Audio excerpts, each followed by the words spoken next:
We are at the Flagler County Historical Society. Today is Monday, January the 15th, and it is exactly 1:10 p.m. We're sitting here with Simon Krassner. Simon has been the Flagler County Historical Society's first ever history intern. He's a student at UNF, and he has just spent time with us here since August of 2023. I want to thank you for agreeing to do this, what had originally been intended as an exit interview, but since your time here may be extended, this is just going to be an interview. But it's covering the same questions that I was going to ask you if this was going to be your last day or last week. So tell me a little bit about your background, where you're born, how old were you when you moved to Flagler County, and the length of time that you've been here. I was born in 1998 in Fort Lauderdale, Florida. I've been in Flagler since the housing crisis in 2008. A little over 15 years now I've been in Flagler. Don't know if that quite makes me a local. Been here most of my life. Makes you local enough. So how old were you when you moved here? 8. Actually, no. I think I was 10 when I moved here. Okay. All right. So you've been here a good amount of time. A good portion of your life. Yeah, I went to elementary school here. I went to middle school and high school here. Went to college in Jacksonville. Spent a year or two there and then came back. Dad got sick and helped him out with it until he passed away. That was a few years back now. It's a tough path. I've had to walk that path with my own dad. Mm-hmm. I moved in with him in 2016 when he was diagnosed with dementia and cancer, and then he passed away about 2.5 years ago. It's not an easy time. My dad, I don't remember what year he was diagnosed with cancer. It was just, it got worse, and they just said, come back home. So I came back home. So I've been a part-time university student ever since. So slowed a lot of things down, but got to enjoy the coming back home and spending more time with Dad before he passed. He passed in 2020. Those times are irreplaceable, and sometimes things are absolutely worth putting your life on hold because you only get one. You get one shot. You get one shot at an appropriate farewell. So it's very admirable, and don't ever look on yourself as being behind schedule. You're right on schedule with what you're supposed to be doing. So be confident in that. So you actually graduated from Matanzas High School? Yes, I did. What year? 2017. You're an Eagle Scout? Yes, sir. What year did you get your Eagle Scout recognition? I got my recognition in, pretty sure it was 2016. Okay. Yeah, I got it right at the end of my high school career. It was more of a shock that I had actually completed enough merit badges for it, because I'd only been a Boy Scout for 3 years. I joined the Scouts very late. First Scout they ever had that joined at 14. I was patrol leader from the 3rd week I was a part of them, and I left as their senior patrol leader. And still to this day I wonder if they managed correctly without me. That was a lot of paperwork. So as an Eagle Scout, you actually have like a project that you need to do? I did it for Matanzas High School. I did the I set up one of the agricultural. They used to have the greenhouse running up there, up until the ag teacher left, Miss Vidor. I ran a bit of the greenhouse while I was working there for the last 2 years of high school. Okay, cool. So you're now a student at UNF. Yep. You are a major in history and also philosophy? Yes. So double major. The complicated rules of all of that is I'm a history major in both of those two fields, history and philosophy, with a specialization in law, politics, and legal studies. Gotcha. I took enough of those courses to qualify in those arenas. And what year are you in? You're getting ready to complete everything, correct? Yes, this is graduation for my bachelor's, and then I need to apply for grad school after this. Are you going to do that at UNF as well? I'm planning on UNF, but depending on where I get a job, that might determine it more. So what got you interested in history?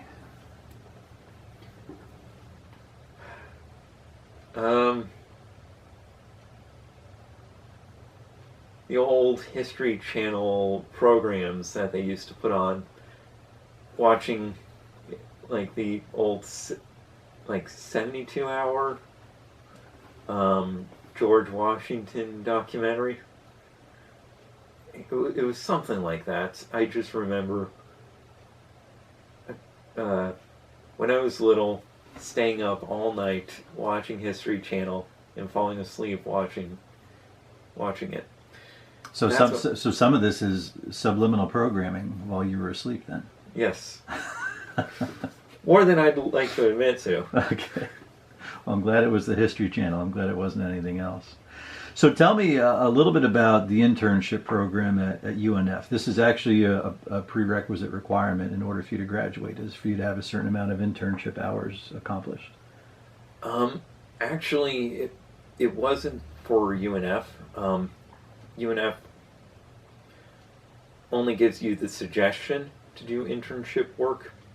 I was specifically told I need this for the field of working in museums and working that side of history. Additionally, I've spoken to the park rangers to see if I could get in with them, and they gave me a swift denial without actual work in the field. So both sides, when I've been looking for jobs so far, I wouldn't be able to find any without an actual experience outside of academia. Most of the history students that are going into it nowadays, none of them are even thinking about it. Of the 14 graduate students that are at UNF, I can only think of 2 of them who've actually gotten internship work or real field work outside of just going to the library and doing work with the library. None of them really have any in-field experience, and that's what I was being told by people. They're not going to hire you without that experience. That's the real reason to do these internships, to get this experience in. It's so you actually have it and can work with museums, archives, other major businesses. It's really important to any student who sees this. Make sure to do it. Get in your internship work. It's a resume building experience that's really valuable. Mm-hmm. Yeah. You're not going to get hired without it. So this is not your first internship. You were actually an intern down at the Halifax. Yes, Halifax Historical Society. How it works is only one internship can be used for your true degree, and the rest of the internships actually qualify as extracurricular activities. The other history intern that I've spoken to, she has done 6 or 7 other internships in her time at UNF. Each of them a semester, but she's in the graduate program now, so she's been doing internships for at least 3 to 5 years. That's how I remember it was spread out. But every time it was a different place to get new skills. So how did you like working with Halifax? Halifax was amazing for the opportunities specific to the area, such as the work with the Esplanade, the work on their local history with Henry Saltzman and his whole doing an individual archival work on people, getting me used to the concept of it being important to do minor historical figures but are local to an area and are important to the local history of an area. It's really important to cover individuals as much as the locations and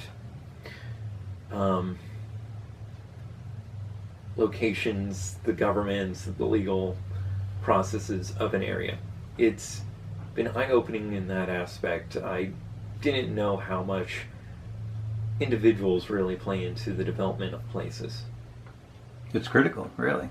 That aren't like, the mayor or the governor. Right. So you first met the Flagler County Historical Society at the Museum of Arts and Sciences History Con, Yep. which is a history convention, and that would have been more toward the beginning of 2023.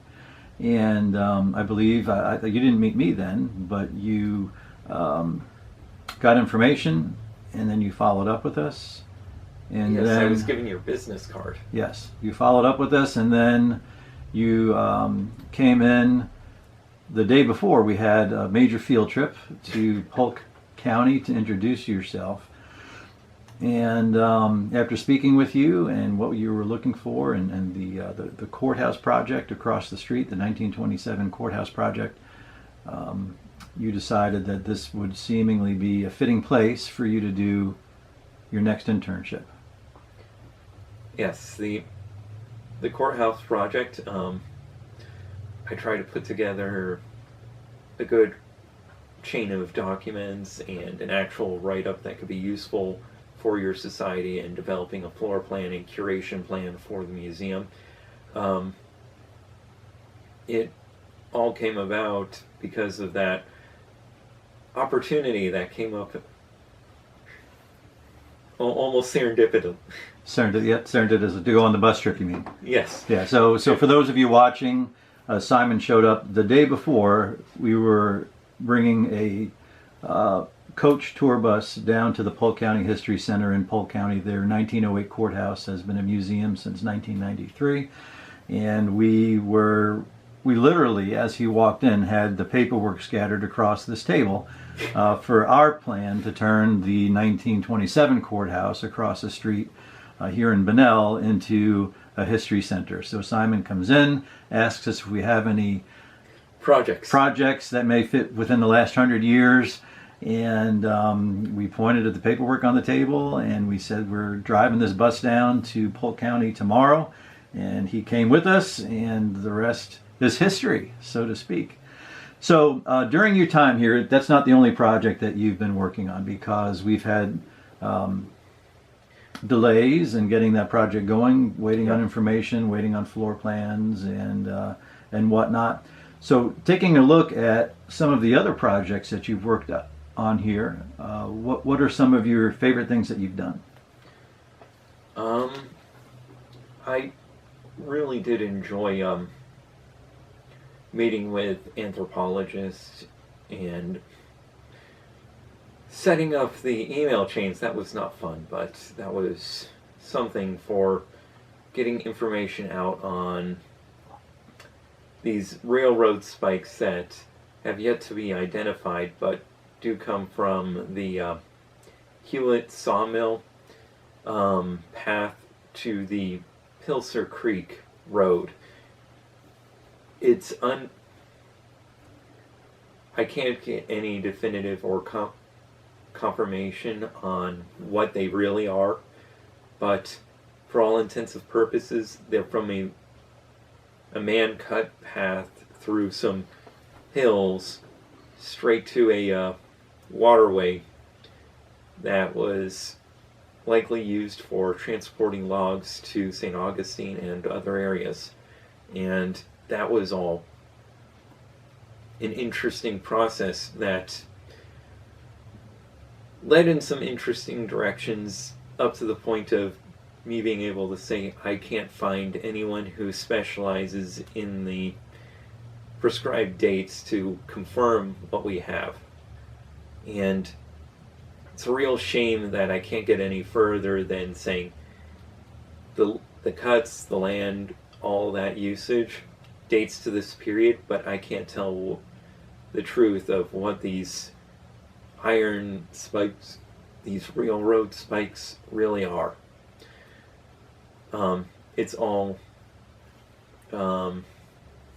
estimates and guesses on what it could be, and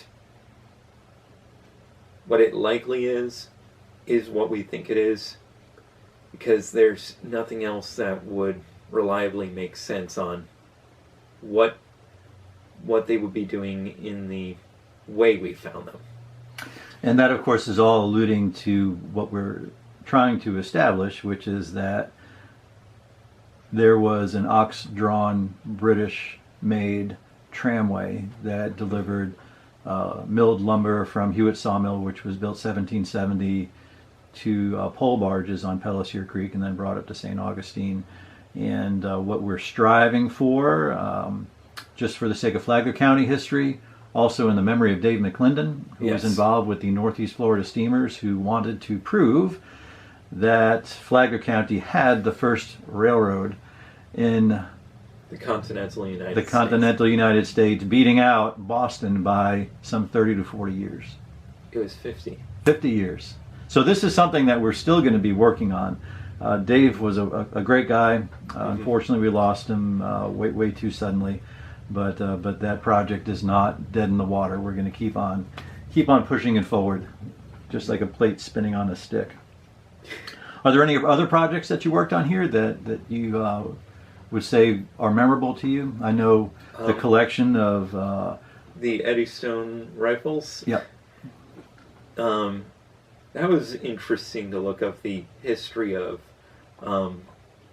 rifle manufacturing during the First World War to confirm the actual status of these weapons that the United States was using. These are some World War I rifles that are essentially Lee Enfields that are converted to use American rifle rounds. So the Eddystone refers to the major manufacturer of these rifles that was originally making the rifles for the British, and then it got built up and made exponentially bigger to supply the United States demand for rifles. The United States had its own rifle that it was using for the had its own bolt-action rifle used for the Philippine Wars. The wars, the couple of battles happening in the Philippines, but there weren't large numbers of them easily manufactured and there for the U.S. military. So they already had been producing these rifles for the British, and simple conversion kits, and they could be used for the U.S. rifle rounds and for the U.S. soldiers. And that was all very pragmatic and part of that history. and that's all part of a write-up that I did for them. The Flagler County Historical Society is very much a very close-knit network of amateur historians that are passionate about what they do as far as saving history. And we, for a long period of time, at least since my involvement, since the end of 2018, is that we are every bit of a dysfunctional family here that that bands together and gets things done as best we can. My observations of the time that you've spent here, you have been grandmothered, you have been mothered, you have been doted after. People have made you lunch and desserts and food and whatnot. You have brothers and sisters here now with Preston Zepp and Tanya Gordon and myself. What are your thoughts of the people that you have worked with here? Not necessarily naming any favorites, because I know at the outset of this interview I said that you cannot say that I'm your favorite, because that would just seem unfair to everybody else and it would seem like I'm baiting you. So I'm not going to do that. So whatever you do, just don't name me as your favorite. But just briefly talk about some of the people that you've worked with and the relationships that you formed. And because history is facts and figures and dates that all go into folders and hard drives, but yet, like you said, it's learning about the people that have created the history is amazing. So tell me a little bit about some of the people you've worked with here and what you've gotten from them for saving history. Claudia definitely is the grandmother of the organization here, and she definitely comes in with her interesting food and has me guess what she made it with every single time. Apparently I've got a note, they've got the notion that I can pull apart any meal that they give me and tell them the ingredients. You are the only one who actually nailed the fact that the lasagna she made was swamp cabbage. Yeah. Nobody else would have done that. Maybe that's from your Fort Lauderdale background. I don't know. Maybe this is from being out in the woods with the scouts. But you're the only one that nailed that. Congratulations.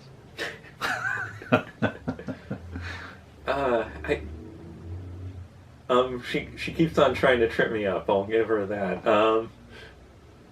And sometimes I'm very much amazed by her recall and the stories that she can tell when she's doing her guided tours, and I'm always impressed by that. There's so much interesting parts to her character. I'm just always amazed by the different stories she's willing to tell, and then forget she told it to me the next time we. But I tell you, that's something that we all get into. I mean, I can remember my grandfather saying, "Stop me if I've told you this before," but some of the things that he would repeat were important to him and were fascinating to me, and certainly I didn't mind hearing the same certain stories over and over again because they were just that interesting, and now I appreciate that looking back, because the things that I've been told the most frequently are the things that I now share with others, and I feel like I'm able to tell them just as accurately and concisely as they did to me. So with that, all the things that you've heard from people here over and over again are going to work into what your future holds at some point. Fran, I try my best to help her with all the computer and technical problems that she comes across, and that has taken up some time, but I always feel glad to go back on my computer after working here for the society and trying to look up and find out how to fix her problems. Quite a bit of it has just been me going through and looking up information so I can fix problems for her. Also, she makes some really good cookies. I'll give her that. She makes some really good cookies. Tell me a little bit about your knowledge of Flagler County history before and after spending your time with us, because you had spoken about that in front of the Board of County Commissioners. Yes. To where The depth and richness of history here was unexpected because it wasn't covered during your primary education. No, Matanzas High School, Indian Trails, Belterre, Belterre Elementary, none of them covered anything to do with the local Flagler history or culture or any of the various communities or anything that was here. It was all focused on larger American history or international history, and usually those were covered very briefly and only enough to give kids a idea of what the rest of the world holds, but nothing to build up an identity or a culture common to Flagler or even common to Palm Coast.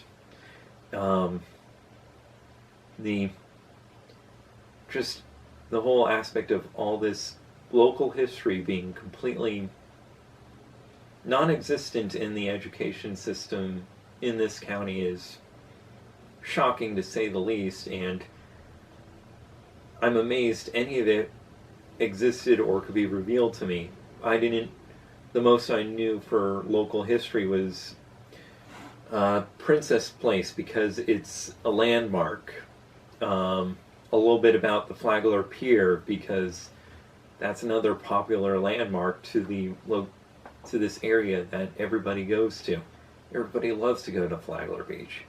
And learning a bit about the pier, it just comes about from walking by the couple of signs around there. But outside of those, I knew almost nothing about Flagler history. I didn't even know there was a Bulow plantation here. I didn't know that there was a sugar mill underneath the Publix off of Palm Coast Parkway. None of that was apparent or real. Bunnell was this abstract idea in the back of my head that was part of Flagler, but who goes to Bunnell? Who goes to Bunnell? Who even lives in Bunnell? Those are aspects of this county that just never get explored or visited or understood as why Flagler County is what it is. Would you consider the things that you've learned to be valuable in the grand scheme of education and teaching locally, not only locally, but possibly regionally as well? Yes and yes. I'd say if I could get in a book or textbook, the information, just a modicum, just a small bit of the information that's actually held in this historical society into a book that tells the story of Florida, it would be very helpful to anybody who would want to know what's here, what was here, what could be here. It's interesting what's not commonly spoken about. The next couple of questions are all going to be themed on your constructive advice to us as an organization. Because we're deeply vested in what we're doing, a lot of it seems like we're just trying to keep ahead and push things to get them done. With that, sometimes you can get tunnel vision, even as a group, even though we're a diverse group and everybody's got their own points of view. But for the next set of questions, I would appreciate your absolute honesty and... I'll try my best to be candid. Candidness, yes, that's it. So, when you first came in here, I'm sure you had expectations of what your experience was going to be like. Talk to me a little bit about what your expectations were versus what actually happened.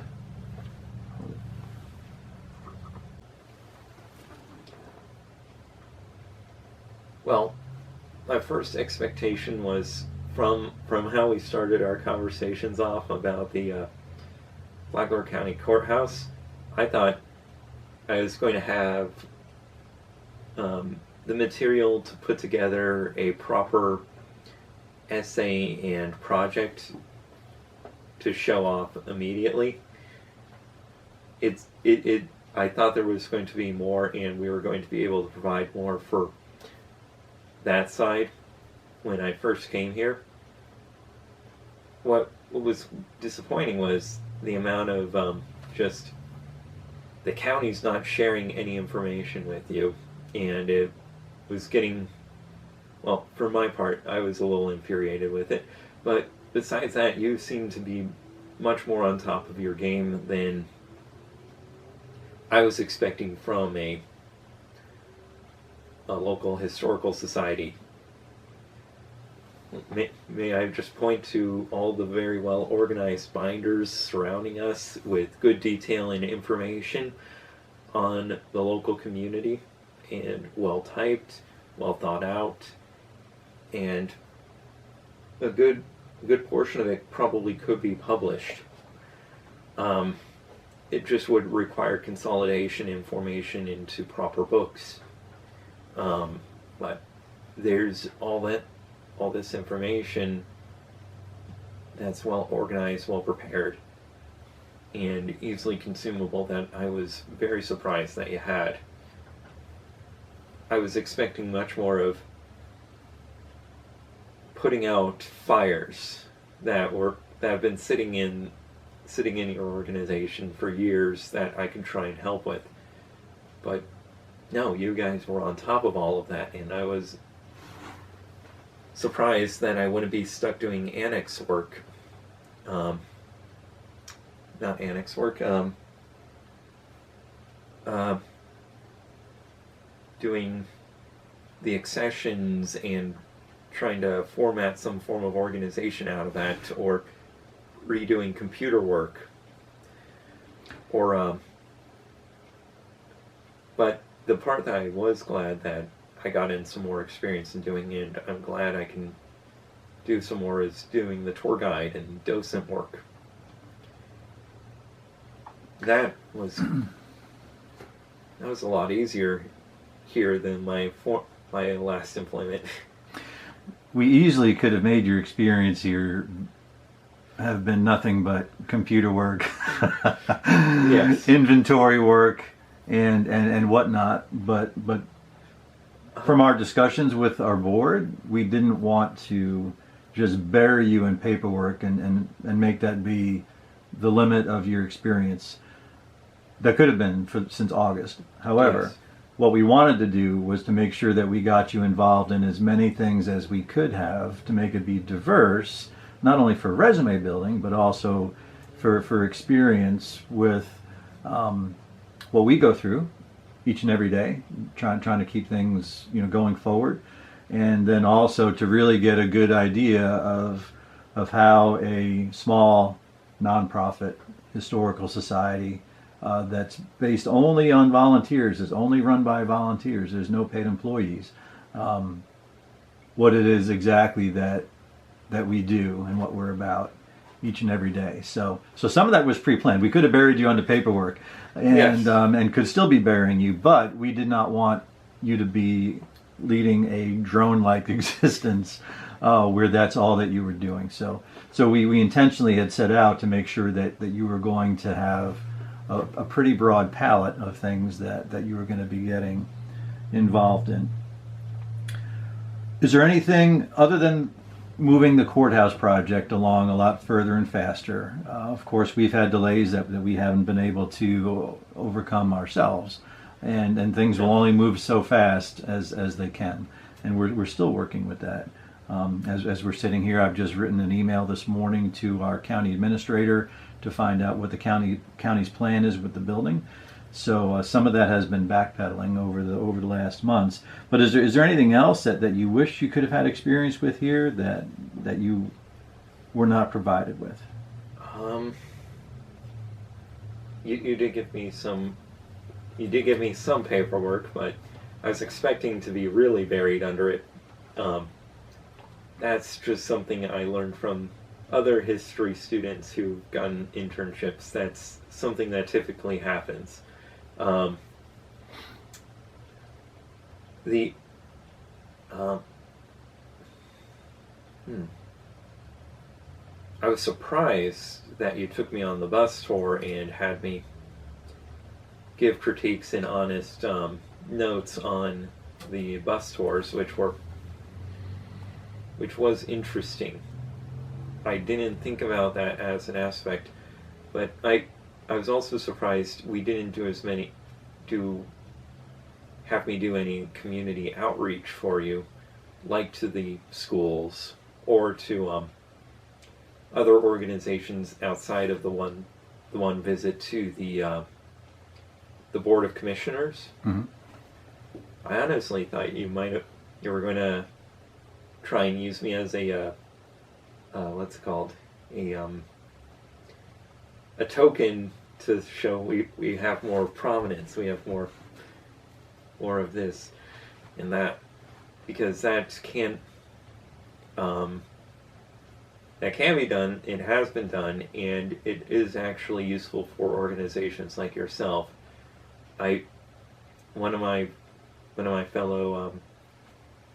fellows at the university mentioned how they did get approval for specific grants because they could demonstrate that they did have interns working for them. That was a thing that has happened, and I'm just surprised you didn't try for anything like that. I think had we known in advance that we could have acquired grants for having interns, we would have paraded you around town. We would have paraded you around town much more frequently.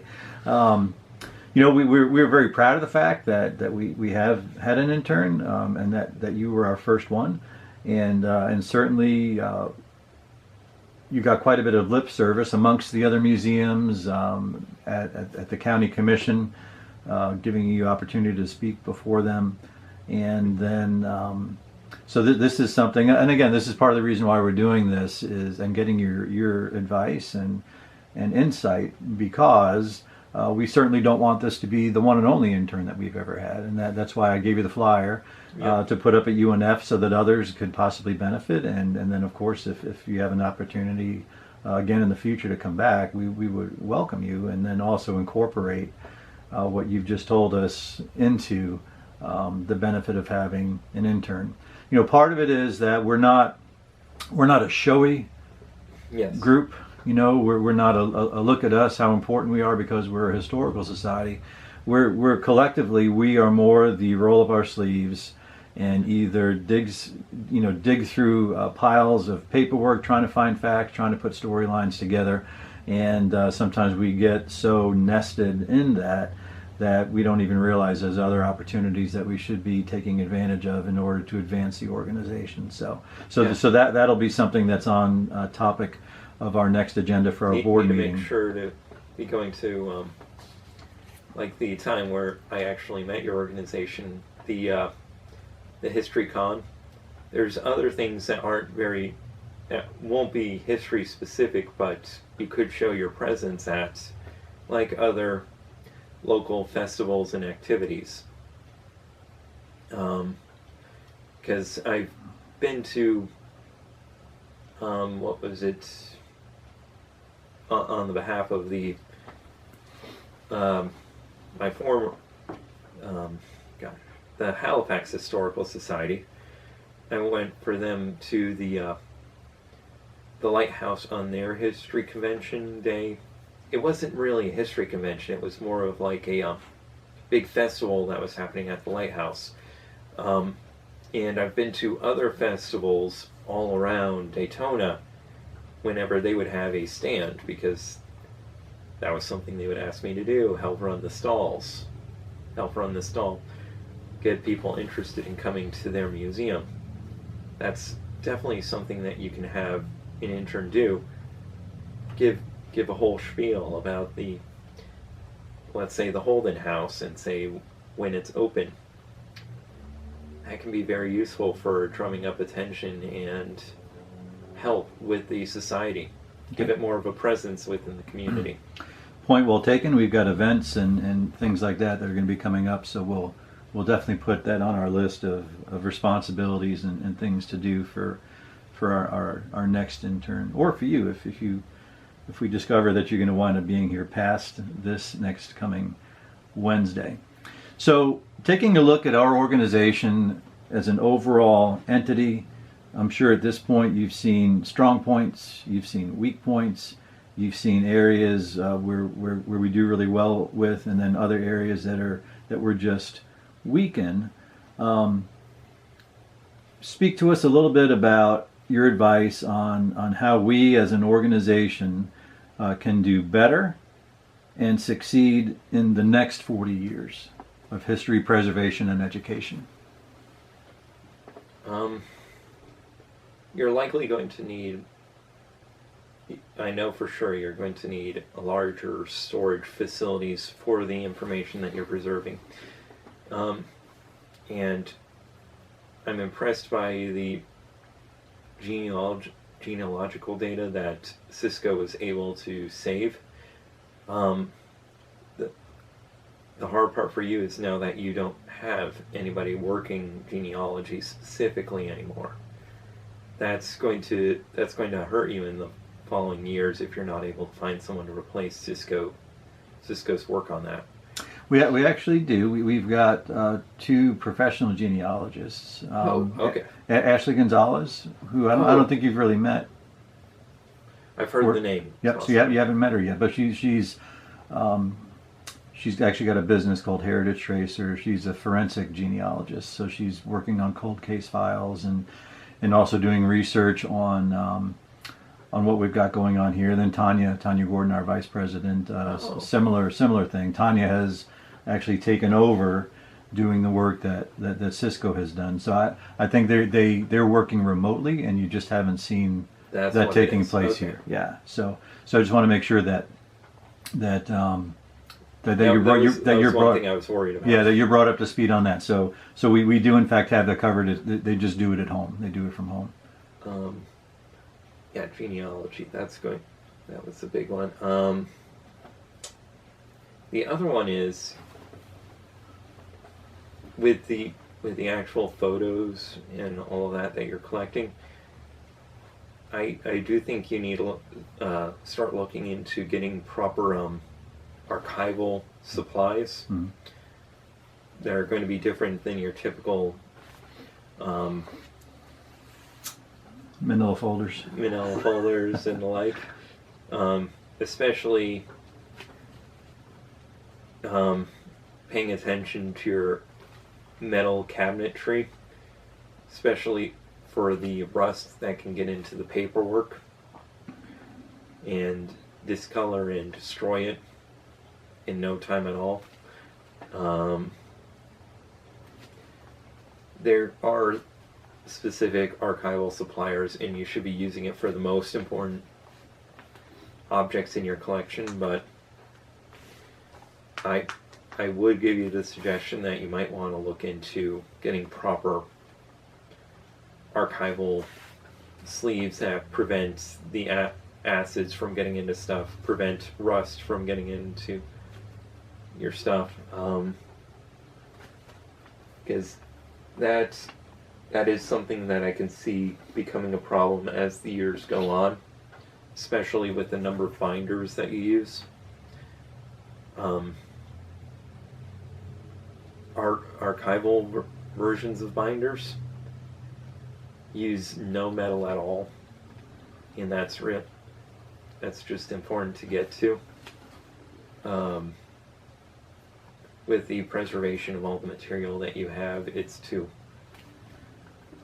get more into the plastics, as silly as that sounds. And the whole thing of you working in older buildings, this building, the Holden House, sealing things from water, mold, it's going to come up, and it's going to be bad when it does come.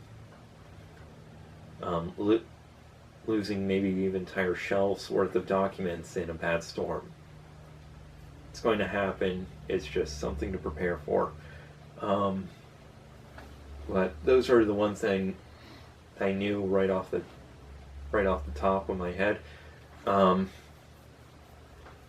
other one is to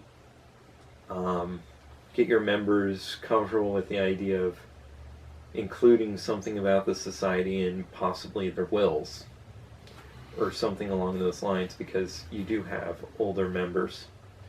And I think after seeing what happened with Diane, I'd make the argument that you might want to have that conversation with the board members every once in a while to have specific things that they want for the museum marked out in their wills.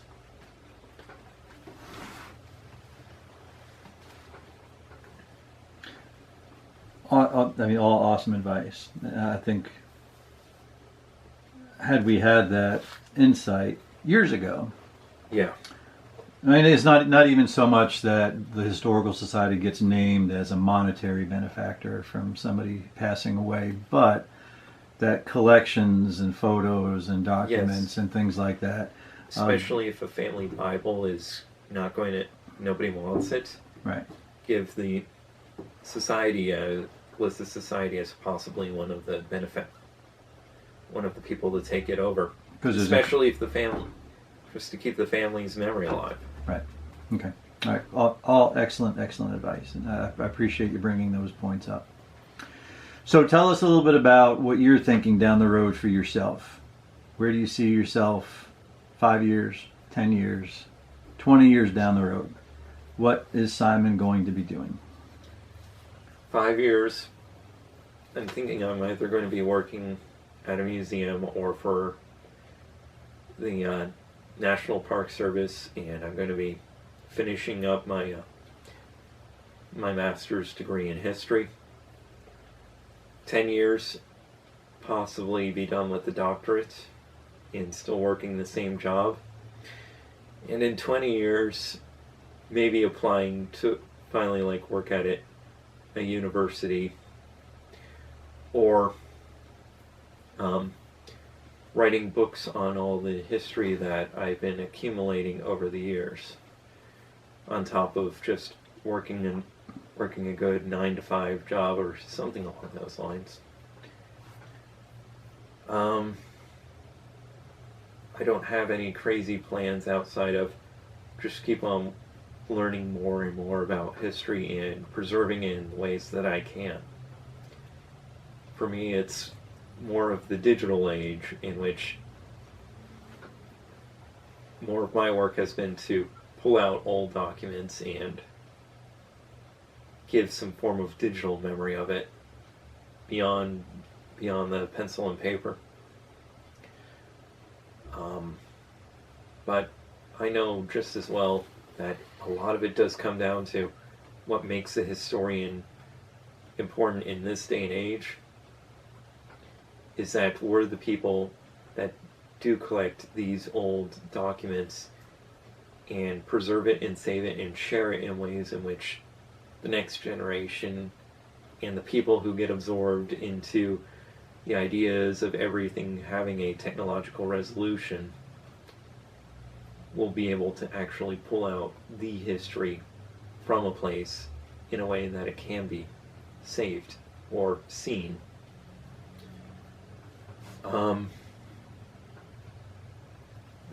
The new problems of historians is we're going to be challenged by the people who believe that all this history can be just saved up in the clouds and not realize that the algorithms or whatever, the new AIs that they're developing, will not be able to do the field work that collecting documents can't all be done by a machine. And that's what the field's coming to head with nowadays. We're writing about preserving it and forming opinions on stuff that can't be done by the machines. And that's the real the real saving grace of history and why it won't disappear as a field is, as much as the digital documents and all that can be made and dispersed and the like, it can't be done. They can't be going into houses and looking for old documents that will disappear if all the documents in said house get shredded, or if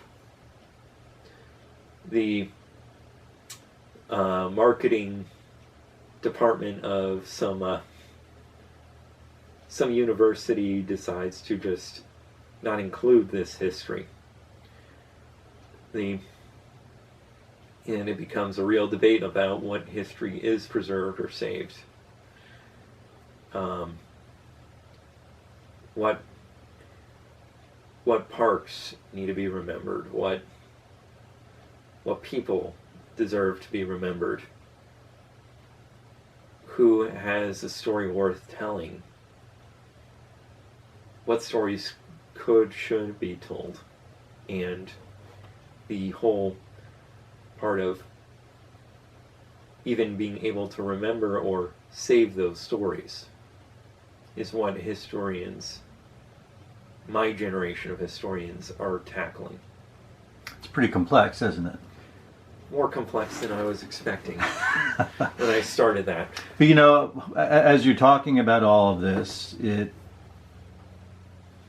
makes me, who I did not come up from a history field, I've just been a history fan, but yet here I am doing my best to run the organization and keeping it moving in a certain direction. But after listening to what you just said, it makes me really want to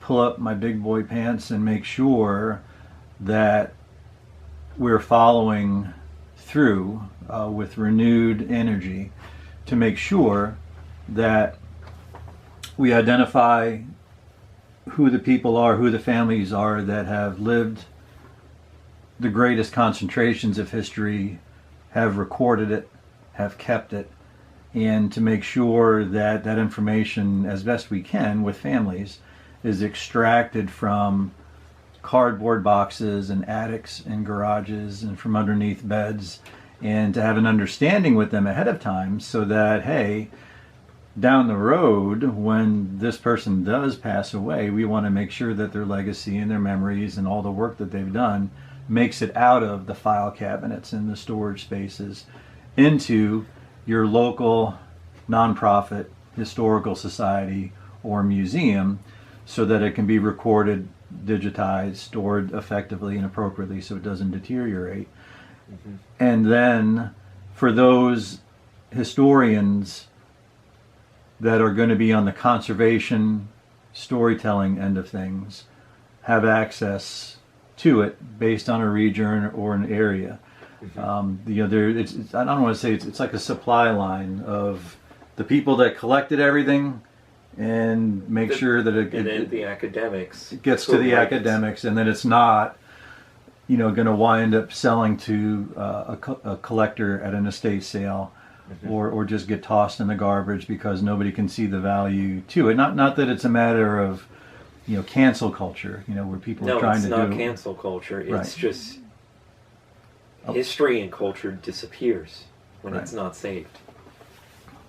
And it's not some computer program that's going to tell you what needs to be saved. It's going to be individuals who do the pattern recognition to see that these are historic documents, that these are important for family histories, these are important for local history, these are important for national history, are being saved and not just destroyed or lost to time. And that was a surprise really right before Cisco passed away, when him and his sister brought in a plastic covered original newspaper announcing the assassination of Abraham Lincoln. And it was dated from the day after he was killed, but it was an original newspaper mm-hmm. that had just been sitting in a file cabinet somewhere, and there it still sits. So I guess there's a part of me on the inside that wants me to not project the fact that I'm seemingly like a vulture circling overhead waiting for somebody to expire so that we can get a hold of their information.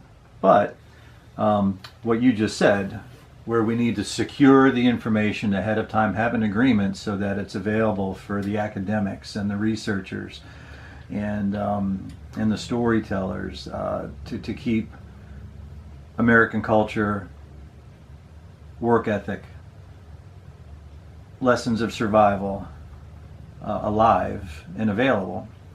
So that's going to be something that we additionally focus on. That's going to get added to our 2024 projects and plans list. Is that because weekly I go to estate sales, and I've got plenty of stuff at the house. I really don't need anything else. But what I'm looking for are documents and photos and things like that. The estate sale companies are well aware of who I am and that this is what we're looking for. Please make sure nothing gets thrown out. If there's no monetary value, we'll write you a tax receipt so that there is monetary value.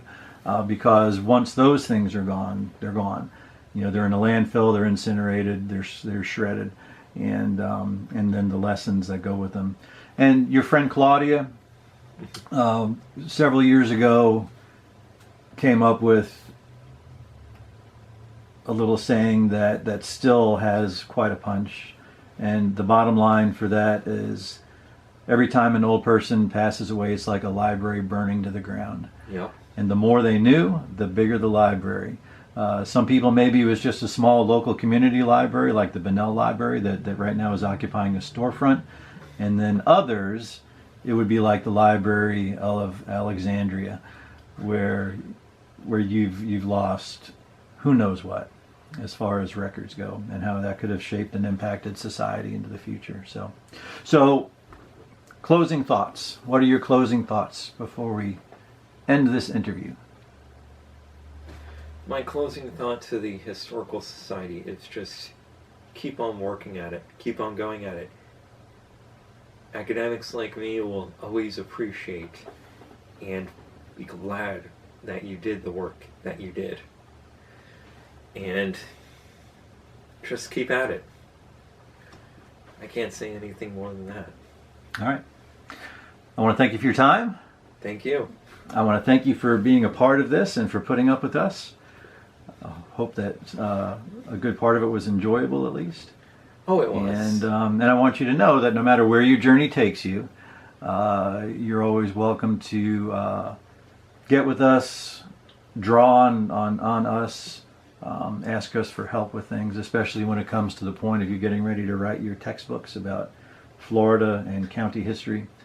And always know that you've got friends here. Okay? Yes, sir. All right. Very good. Thank you.